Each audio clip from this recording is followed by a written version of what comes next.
শুধু আপনি উপাস থাকলেন, খাবার খেলেন না, এটা রোজা না।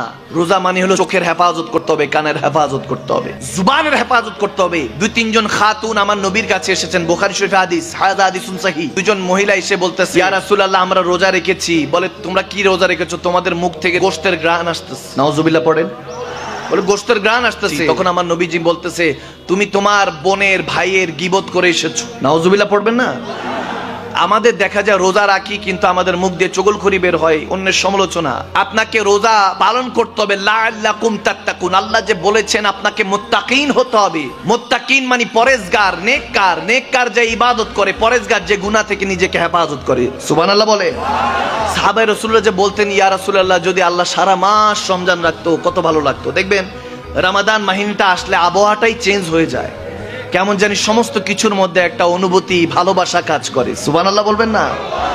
দেখবেন সমস্ত কিছুর মধ্যে বরকত বেড়ে যায়। আর সারা বছর খাবেন, আল্লাহ হিসাব নিবে। রমজান মাহিনাটা খাবেন, আল্লাহ কোনো হিসাব নিবেন না, যত ইচ্ছা খেতে পারেন।